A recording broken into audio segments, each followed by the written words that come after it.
පින්නතුනි අපි මේ ධර්ම දේශනා මාලාව තුළ සාකච්ඡා කරමින් හිටියේ පහුගිය දවස්වල මහා චද්ධන්ත කියන ජාතක කතාව. මේ ජාතක කතාව ඇසුරු කරගෙන එක දේශනාවක් තමයි මීට කලින් සිද්ධ කරන්න යෙදුනේ. එහි දෙවනි ධර්ම දේශනාවයි අද මේ පින්නතුන්ගේ දායකත්වයෙන් මේ සිදු කරන්න බලාපොරොත්තු වෙන්නේ.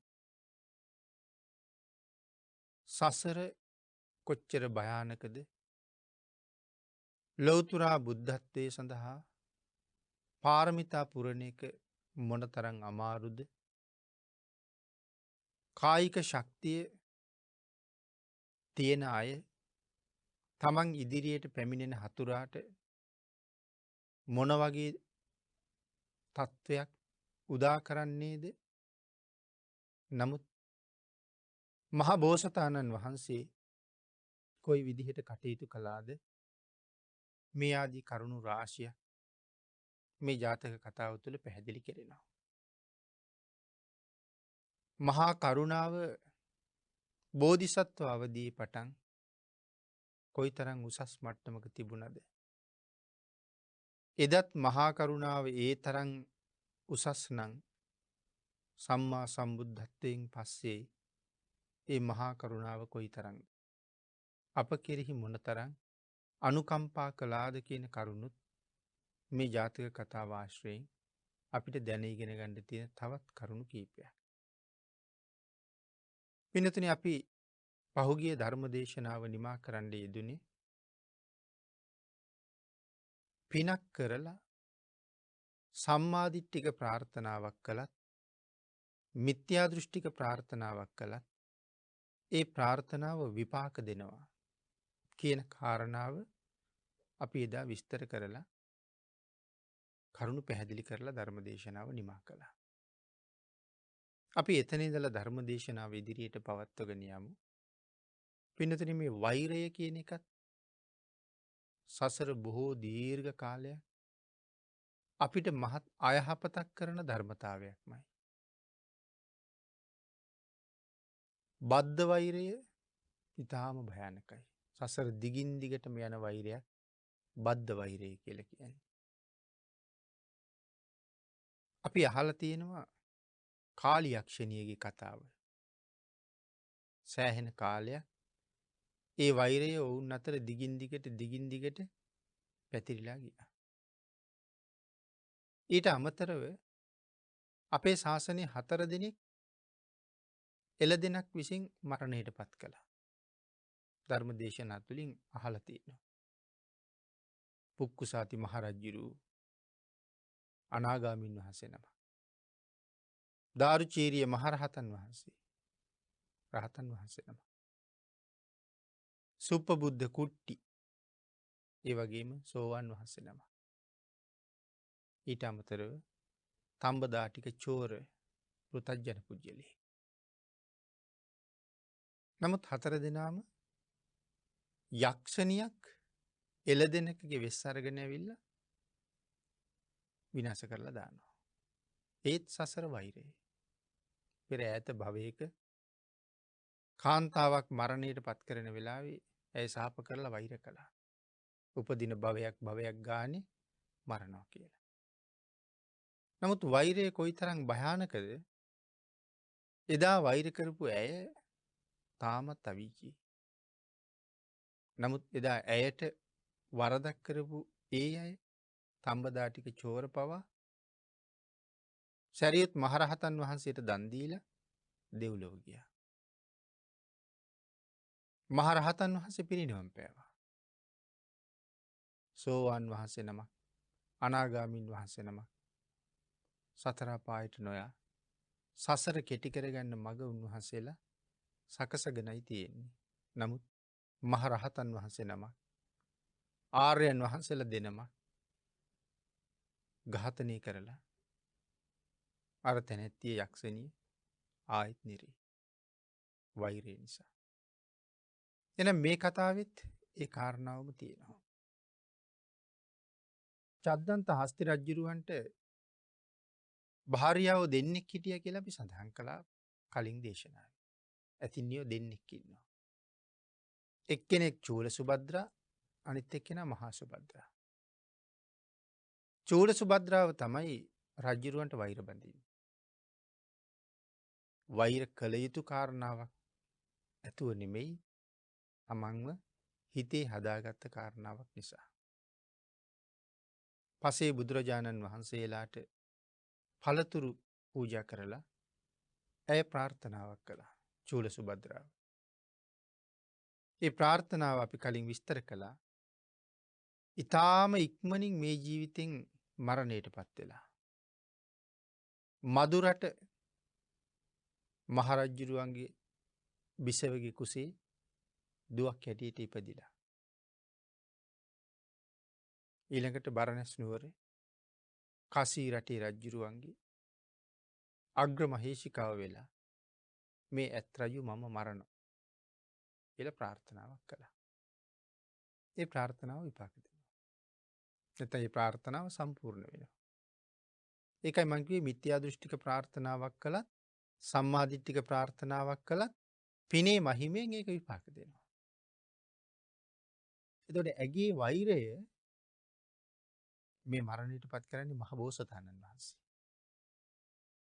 නමුත් අන්තිමට භාග්‍යතුන් වහන්සේගේම සරණින් සසරින් එතර යනවා.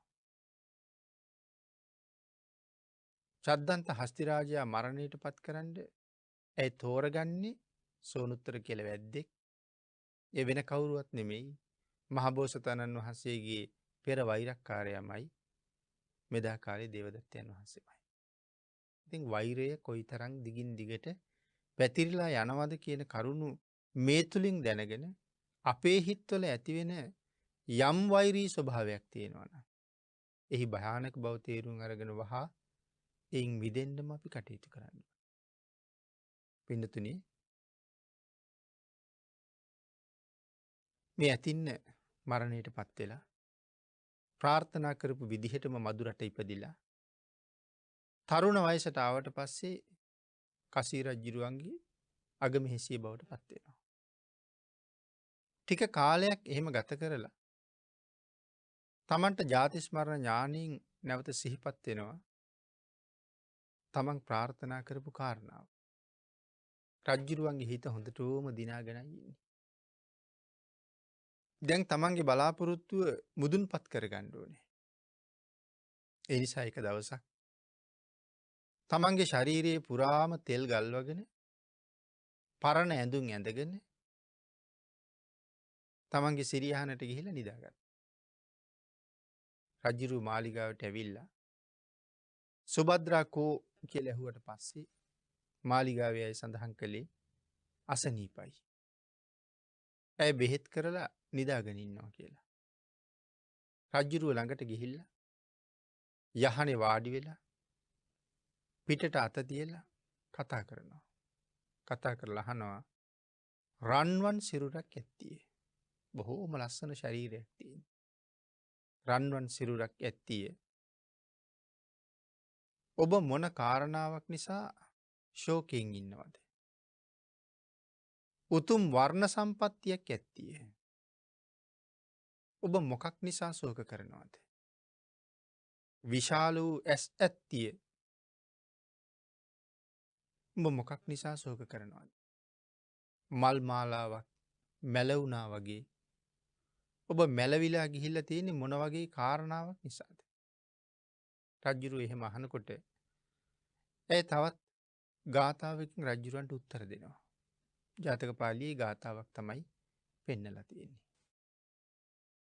ඇය සඳහන් කරනවා මහරජතුමනි මම හීනයක් දැක්කා. ඒ හීනෙන් මම දැක්කා සුදු පාට ඇති. මට දොළ දුකක් තියෙනවා. අං ඒ දොළ දුක සම්පූර්ණ කරගන්න මට අවශ්‍යයි. එතොට මොකක්ද දොළ දුක.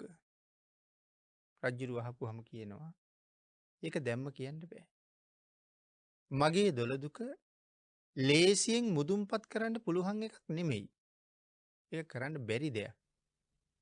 නමුත් ඒක නූනොත් මම ජීවත් වෙන්නෙත් නෑ. රජ්ජුරුව ඒ වෙලාවේ කියනවා ප්‍රිය භාර්යාවනි කියන්න. මනුස්ස ලෝකෙ කිසියම් කටයුත්තක් නම් මනුස්ස ලෝකෙ කාම සම්පත්තියක් නං ඒක නොපිරිහෙලා මම කරලා දෙනවා. මට කරන්න බැරි දෙයක් මේ මනුස්ස ලෝකෙ නෑ. එන්න කියන්න කියන. ඇය සඳහන් කරනවා ඒක මම කියන්නම් ඔබේ රාජ්‍ය රජතුමනි කොයි තරං වැඩි පුත්‍රයෝ ජීවත් වෙනවාද. ඒ සියලු දෙනාම රාජමාලිගාවට කැඳවන්ට කිය. රජ්ජුරු ඒක බොහොම පහසු වැඩක් කියලා අන බෙර ලවල වැදිපුත්‍රයෝ රාජමාලිගාවට කැඳවූ. සඳහන් කරනවා රජ්ජුරුවන්ගේ අඩ බෙරේ ඇහුුණහම බොහෝමත්ම උනන්දුවෙන් උවමනාවෙන් ඉක්මනින් වැදිපුත්‍රයෝ තම තමන්ගේ ශක්ති ප්‍රමාණයෙන් රජ්ජුරුවන්ට පඩුරුත් අරගෙන 60,000ක් විතර රාජමාලිගාවට එකතුනා කියලා. රාජාංගනයට එකතු වෙනවා. විශාල පිරිසක්. රජ්ජුරු ඒ පිරිස දැකලා දේවියට කතා කරලා කවුළුවෙන් පෙන්නනවා. අර බලන් රැස් වෙලා ඉන්න පිරිස. මගේ ආග්ඥාව නිසා මේ අවස්ථාවට ආපු පිරිස දිහා බලන්න. දැන් ඒ අයි දිහා බලලා ඔබේ කාරණාව ඔබේ දොළදුක කියන්න කියලා. පිනතින ඇය මේ වැදි පිරිස දිහා හොඳට බැලුවා. වැදි පිරිස දිහා බලලා තමන්ගේ දොළදුක ලැබීමට අපහසු එකක් කියලා පිමුලින් සඳහන් කළා. ඒ අපහසු දොළ සම්පූර්ණ කරගන්න ඇය තමන්ගේ කාරණාව සඳහන් කරනවා. රජ්ජුරුව සඳහන් කරනවා මේ වැදිපුත්‍රයෝ තාම දක්ෂයි. වනාන්තරයේ පිළිබඳව පුදුමාකාර අවබෝධයක් තියෙන අය. මුර්ගයන් පිළිබඳව පිළිපැදිය යුතු ඕනෑම කරුණක් දන්නවා. මොවුන්ට කළ නොහැකි දෙයක් නැති තරන්ගේ සම්බන්ධය. ඒ වගේම මෙවුන් මම වෙනුවෙන් ජීවිතය වුණත් දෙන්ඩ ලෑස්තිී කියලා රජ්ජුරුව සඳහන් කළ. ඒ තරම්ම රජ්ජුරුවන්ට පිරිස විශ්වාසයි. පින්නතුන මේ කාරණාවෙන් ඒ දේවිය වැදිපුත්‍රයන් ආමන්ත්‍රණය කරලා සඳහන් කරනවා. යම්තාක් වැදිපුත්‍රයෝ මෙහෙ රැස් වෙලා ඉන්නවද. ඒ සියලු දෙනාම මගේ කාරණාව අසත්වා. සිහිනෙන් මම දැක්කා ෂඩ්වර්ණ රශ්මිය විහිදෙන බොහෝම සුන්දර දළ දෙකක් තියෙන. සුදු ඇතෙක් මට ඔහුගේ දළවලින් ප්‍රයෝජනයක් තියෙනවා. ඒ නිසා ඒ දළ දෙක මට ඕනේ. ඒ දළ දෙක නොලැබුණොත් මගේ ජීවිතෙත් ඉවරයි. ඇය එහෙම සඳහන් කළා.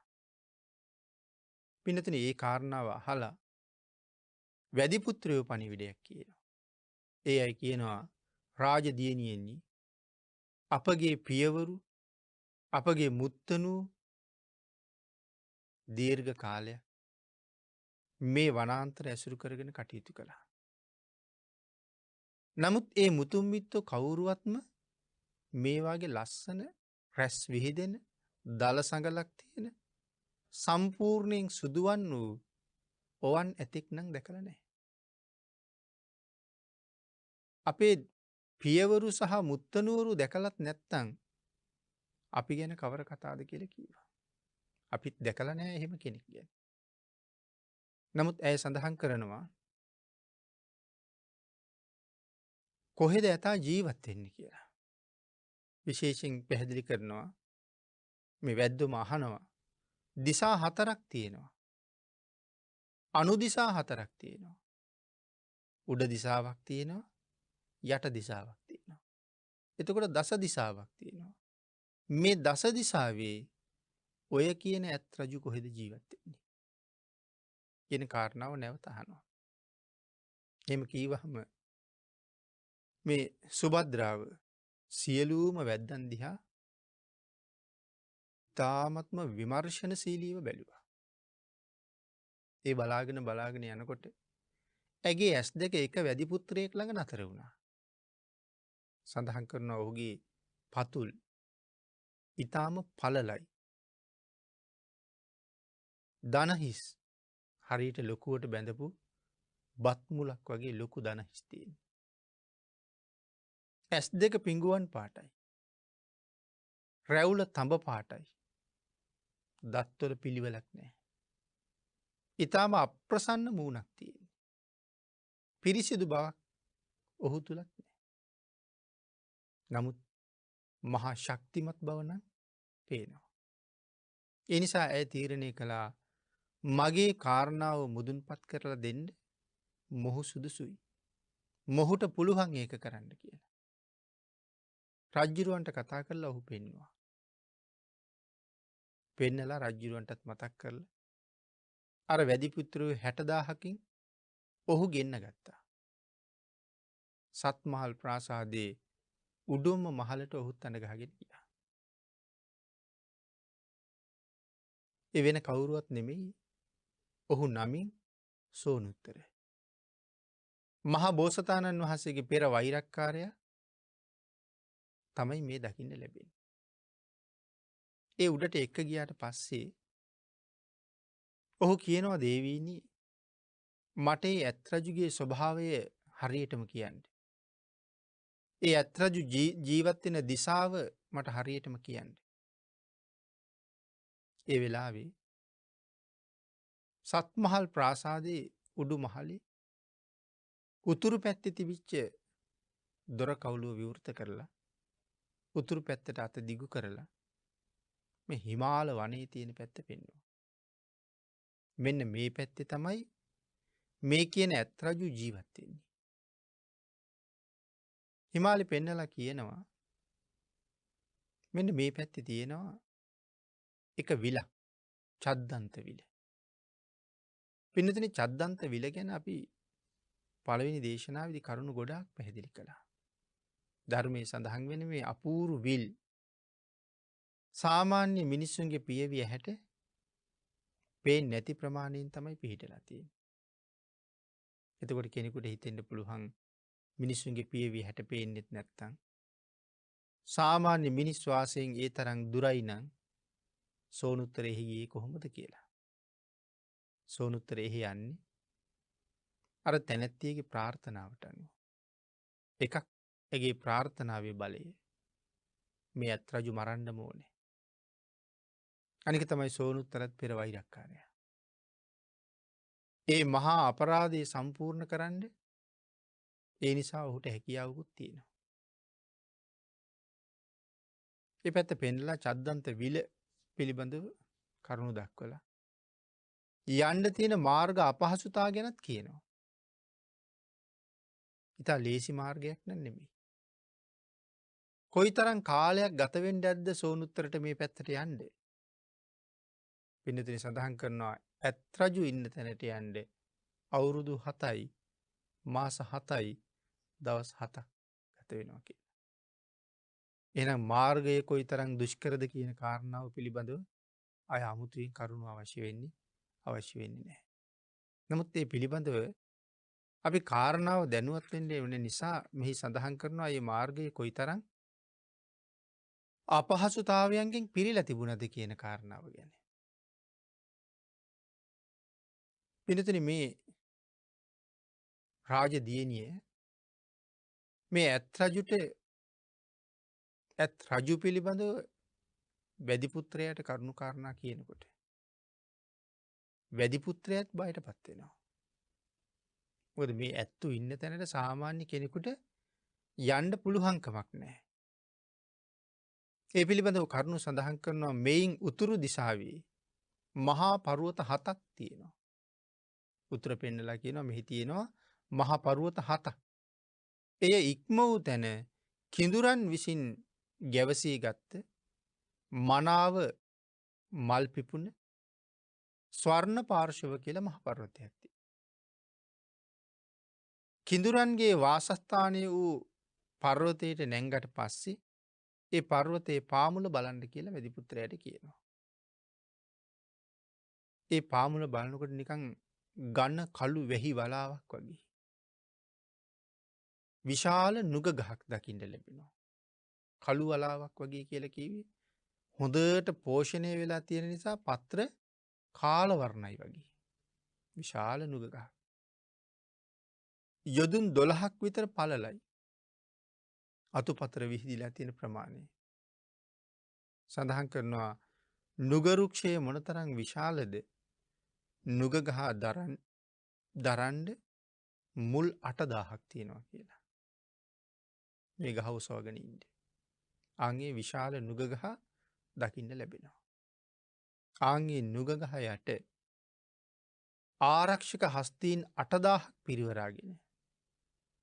තමන්ගේ ප්‍රිය භාර්යාවත් එක්ක.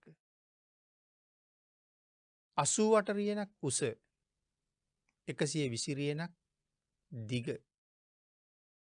58 රියනක හොඬක් තියෙන. 30 රියනක් දිග රැස් විහිදෙන දළ දෙකක් තියෙන.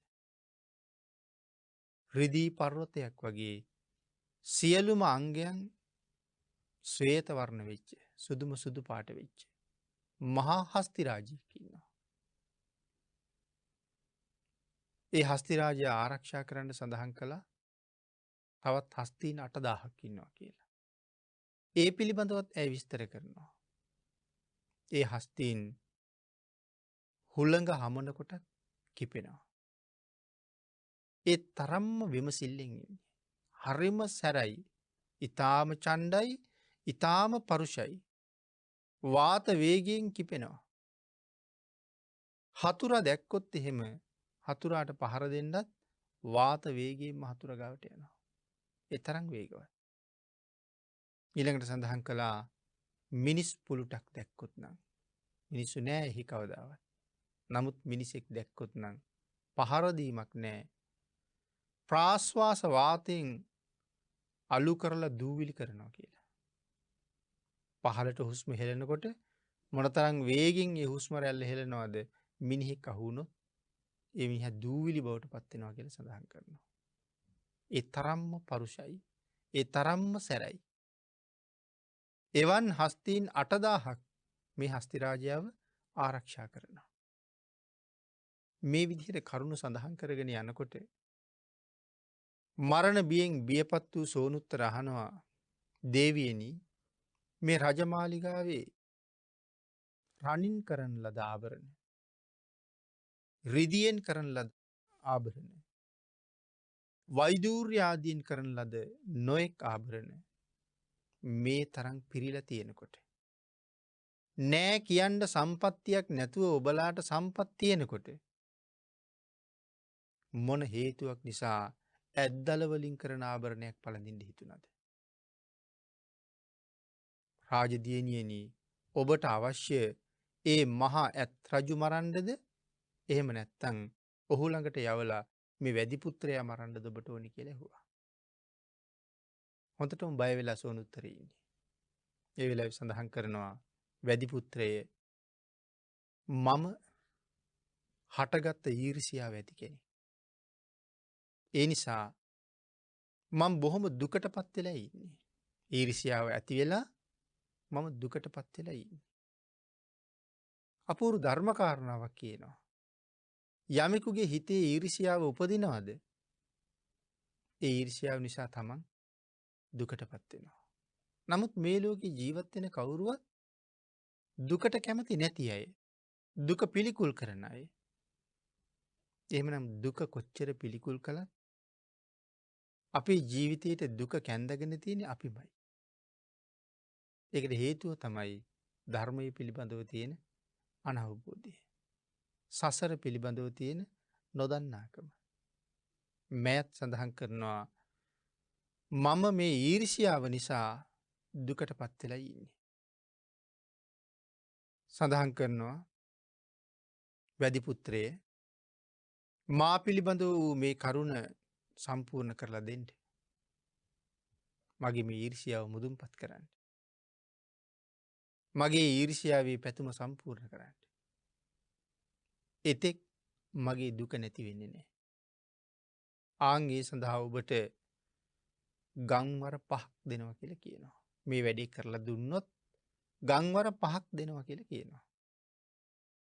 අවුරුද්දකට කහවණු ලක්ෂයක් මේක ගංවරයකින් ලැබෙනවා. එතුට ගංවර 5ක් තෑගි කරාම අවුරුද්ධකට කහවණු ලක්ෂ 5ක් ලැබෙනවා. එවන් ගංවර 5ක් මං ඔබට තෑගි කරලා දෙනවා මගේ වෛරය පිරිමහල දෙන්න. ඉල්ලීමක් කරනවා. නැවතත් සඳහන් කරනවා වැදිපුත්‍රය මම විසින් කරන ලද ප්‍රාර්ථනාවක් තියෙනවා. ආන්ගේ ප්‍රාර්ථනාව නිසා ඔබට වරදින්නේ නෑ. ඒ කාන්තයෙන් මේ ඇත් රජු මරන්න ඔබට පුළුවන්. එයින්ද බයවෙන්ඩත් එපා. ඇයි සඳහන් කරනවා ඇත් රජු කොහි ඉන්නවද? කවර තැනකට යනවද? නෑමට යන්න ඔහුගේ මාර්ගය කුමක්ද? කෙසේනම් ඔහු ස්නානය කරනවාද?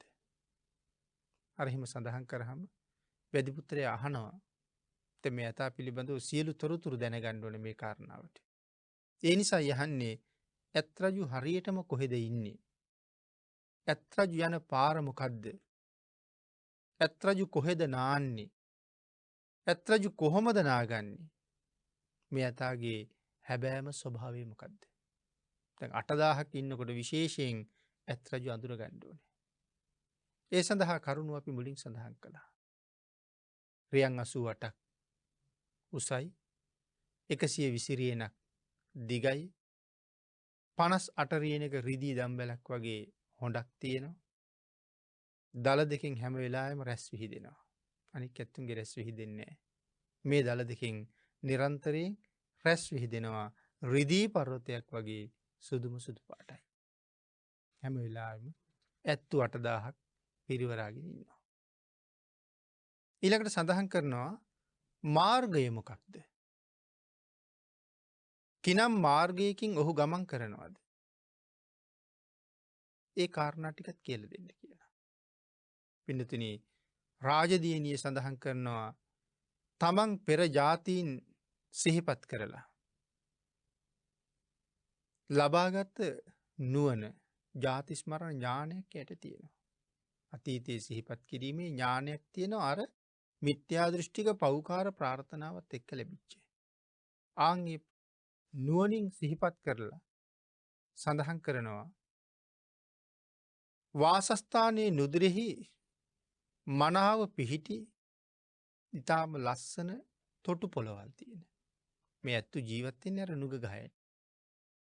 ඒ නුග ගහ ආසන්නයේ තියෙනවා ඉතාම මනාව පිහිටි තොටු පොළවල් කියලා කියන්නේ ඕන තැනකින් බහින්න පුළුවන් මංකඩවල් තියෙනවා.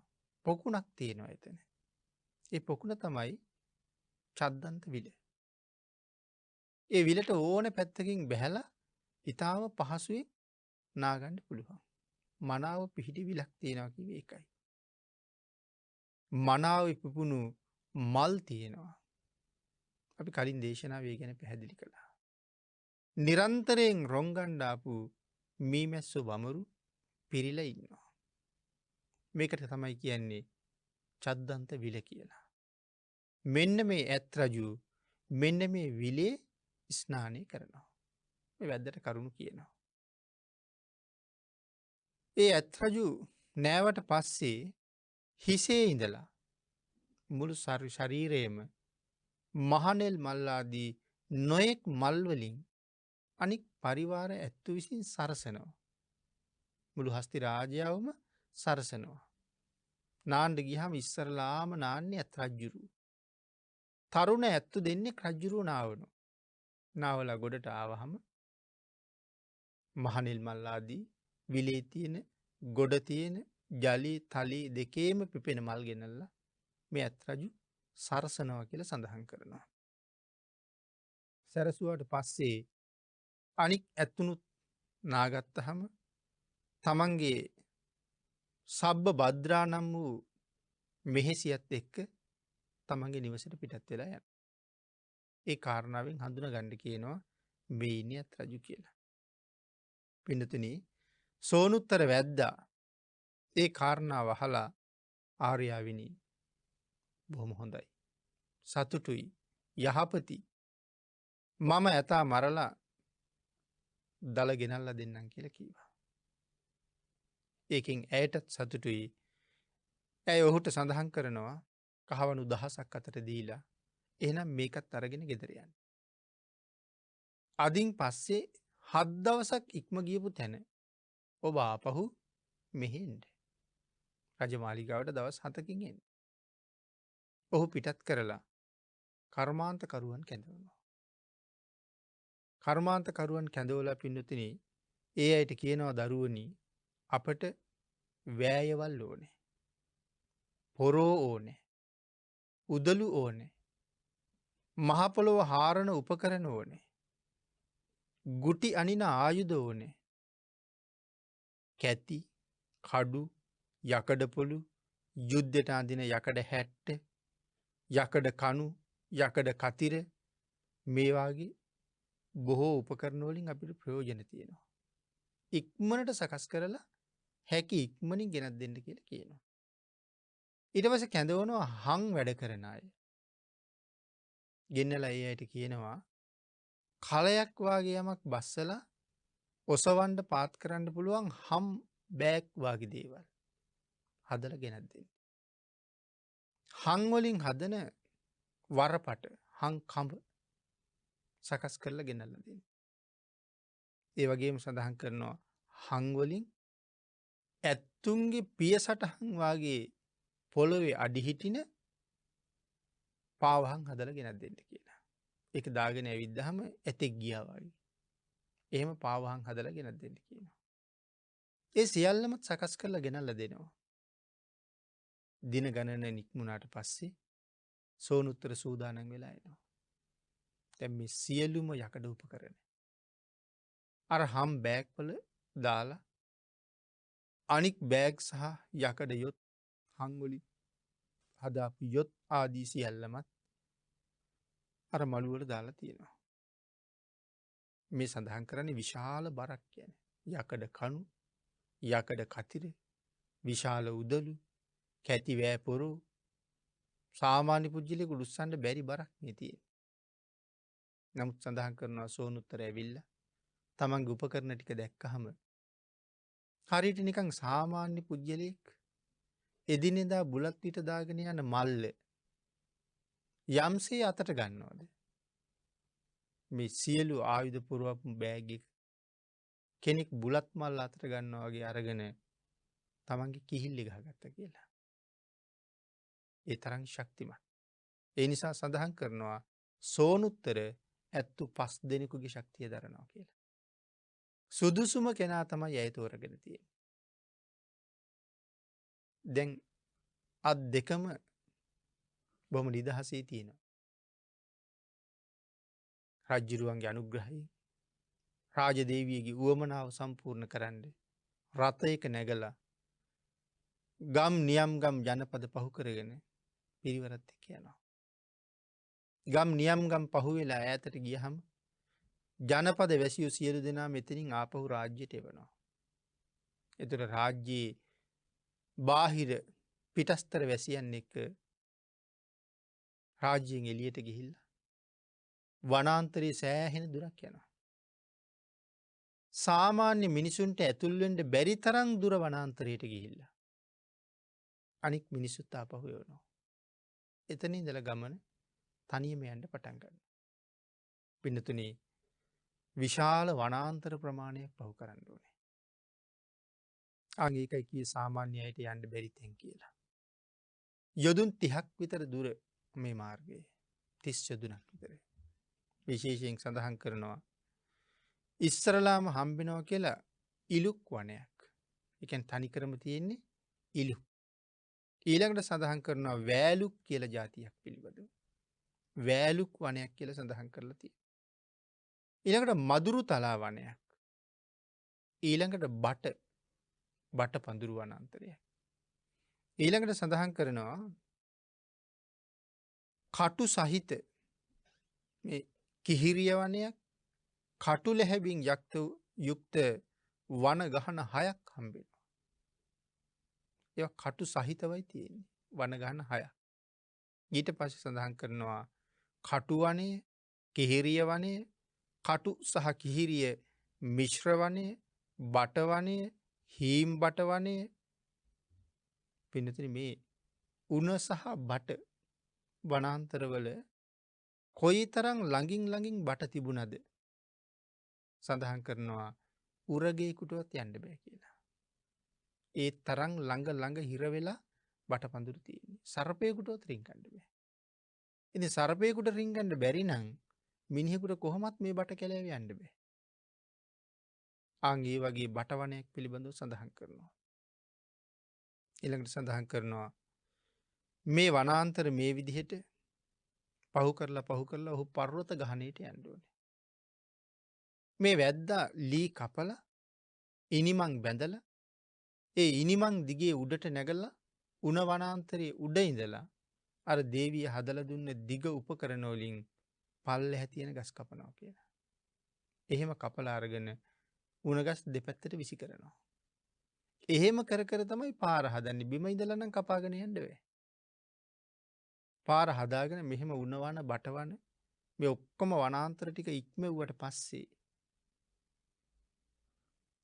තව මහ විශාල ගස් හම්බෙනවා මේ වනාන්තරය ඇතුලේ. පිළිතුරේ අපි තේරුම් ගන්න ඕනේ අපිට වැටහෙන්නේ නැහැ මේ කරුණු. විශාල ගස් කියලා කියහම ඒ ගස් කවදාවත් කපන්න බෑ.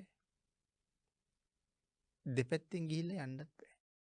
ආන් ඒ නිසා පොරව අරගෙන ගහ මැද්දෙන් පලලා බුරුමේ අරගෙන විදලා නියන අරගෙන හාරලා ගහ මැද්දෙන් උළුවස්ස වගේ හදාගන්නවා.